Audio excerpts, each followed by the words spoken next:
الرحمن الرحیم۔ بدن کی رنگت سے کیفیت مزاج معلوم کرنا۔ بدن کی رنگت سے مزاج اور کیفیات معلوم کرنے کا طریقہ یہ ہے کہ بدن میں سفیدی ہونا، خون کے نہ ہونے یہ اس کے کم ہونے کی علامت ہے۔ علاوہ ازیں یہ کیفیت برودت مزاج کو بھی واضح کرتی ہے۔ اگر کمی خون کے ساتھ مزاج میں گرمی ہو یا بدن میں صفراوی جلد کا غلبہ ہو تو اس وقت بدن کی رنگت سفید ہونے کی بجائے زرد ہوتی ہے۔ بدن میں سرخی کا ہونا خون کی زیادتی اور کثرت حرارت کی علامات میں شامل ہے۔ بدن میں زردی یا بھوراپن کثرت حرارت کی دلیل ہے، لیکن زردی کثرت صفرا کی اور بھوراپن خون کی زیادتی کو کہا جاتا ہے۔ اگرچہ زردی بعض اوقات خون کی کمی کے وقت بھی پیدا ہوتی ہے، خواہ بدن میں صفرا موجود نہ ہو، جیسا کہ بیماری سے اٹھے ہوئے لوگوں میں زردی دیکھی جاتی ہے۔ بدن کا نیلا پن بدن میں بہت کم مقدار میں خون کو ظاہر کرتا ہے، اور جو خون پیدا ہو بھی رہا ہو سردی کے بعد جم جاتا ہے، جس سے وہ سیاہ ہو جاتا ہے اور بدن کی رنگت بھی سیاہ کر دیتا ہے، جسے طبی زبان میں نیلا پن کہتے ہیں۔ گندمی رنگت گرمی پر دلالت کرتی ہے۔ بینگنی رنگت کا ہونا خشکی کی علامت ہے، کیونکہ یہ خالص سوڈا کی زیادتی سے پیدا ہوتا ہے اور اس کا مزاج سرد خشک ہوتا ہے۔ جسی چونے جیسا رنگ سردی اور بلغم پر دلالت کرتا ہے۔ رصاصی رنگ جیسا رنگ سردی تری کو واضح کرتا ہے، جس کے ساتھ تھوڑی سی سوداویت بھی شامل ہو جاتی ہے، کیونکہ کلی جیسے رنگ میں قدرے سبزی کے ساتھ سفیدی ہوتی ہے۔ چنانچہ سفیدی بلغم کے رنگ اور رطوبت سے پیدا ہوتی ہے، اور سبزی ایسے جمے ہوئے خون سے پیدا ہوتی ہے جو قدرے سیاہی مائل ہو، نیز وہ بلغم کے ساتھ شریک ہو کر سیاہی مائل ہو گیا ہو۔ آجی ہاتھی دانت جیسا رنگ ہونا ایسی سردی بلغم پر دلالت کرتی ہے جس کے ساتھ تھوڑا صفرا شریک ہو گیا ہو۔ جگر کی وجہ سے یعنی امراض جگر کی موجودگی میں بھی بدن کا رنگ زردی اور سفیدی مائل ہو جاتا ہے، لیکن تلی کی وجہ سے امراض طحال میں رنگ میں زردی اور سیاہی پیدا ہو جاتی ہے۔ مرض بواسیر کی مختلف اقسام میں بدن کی رنگت زردی اور سبزی مائل ہوتی ہے، لیکن مستقل نہیں ہوتی۔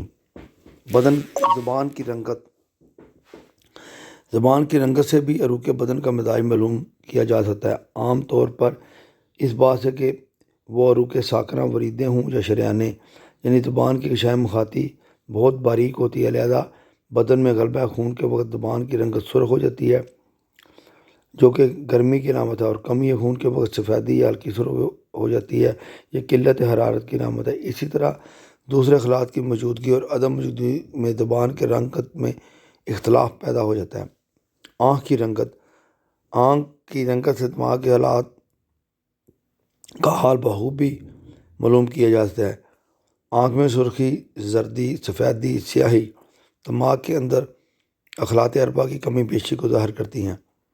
گائے ایسا بھی ہوتا ہے کہ ایک ہی مرد میں عضو کی رنگت مختلف ہو جاتی ہے، جیسے ایک ہی مرد میں زبان سفید اور چہرے کی جلد سیاہ ہو جاتی ہے، جیسا کہ شدت احتراق سے پیدا شدہ جرقان میں ہوتا ہے۔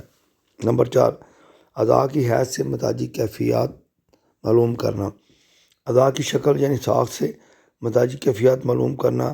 جس شخص کا مزاج گرم ہو اس کا سینہ فراخ اور ہاتھ منہ بڑے ہوں گے، نیز وہ قد و قامت کے اعتبار سے پورے ہوں گے، تنگ اور چھوٹے نہ ہوں گے، رگیں ابری ہوئی اور موٹی موٹی ہوں گے، نبض عظیم اور قوی ہوگی، عضلات بڑے بڑے اور مفاصل کے قریب خوب موٹے ہوتے اور بھرے ہوئے ہوتے ہیں، کیونکہ نشو و نما اور حیات ترکیبی یعنی وہ امور جن سے اعضاء کی حیات اور ترکیب حاصل ہوتی ہے کہ تمام افعال گرمی ہی سے مکمل ہوتے ہیں۔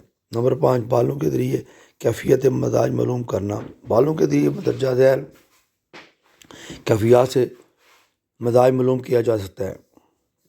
بالوں کا پیدا ہونا۔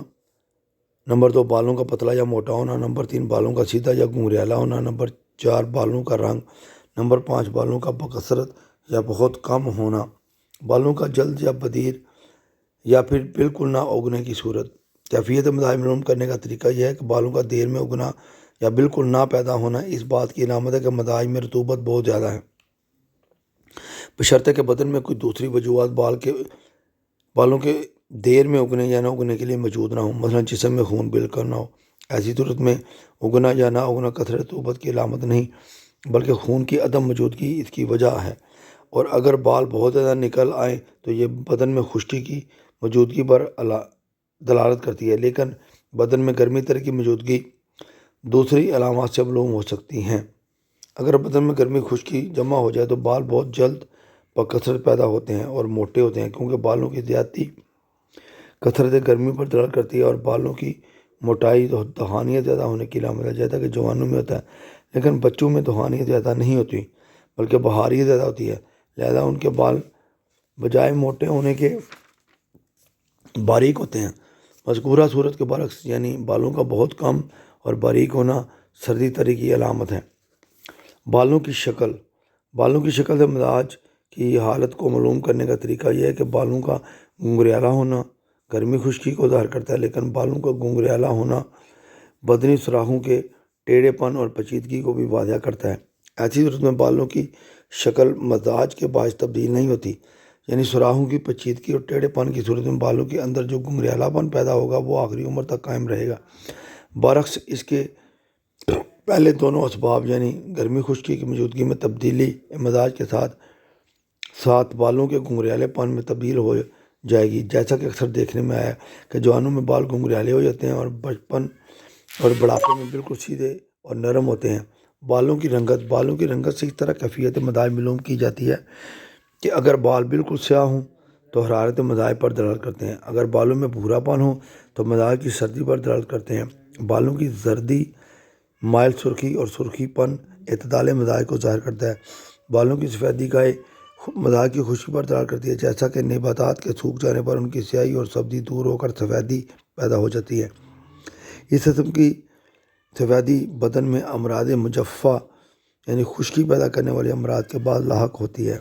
بالوں کے سفید ہونے کا سبب جالینوس کے نزدیک بال سفید ہونے کا سبب یہ ہے کہ بالوں کی غذا جب بالوں کی طرف جاتی ہے اور وہ سرد ہو جاتی ہے یا پھر مسامت اشار بالوں کے سراغ میں نفوذ کرتے وقت سستی اختیار کرتی ہے تو اس میں ایک قسم کی پھپھوند لاحق ہو جاتی ہے، جس سے وہ غذا سفید ہو جاتی ہے اور اس سے پیدا شدہ بال بھی سفید ہو جاتے ہیں۔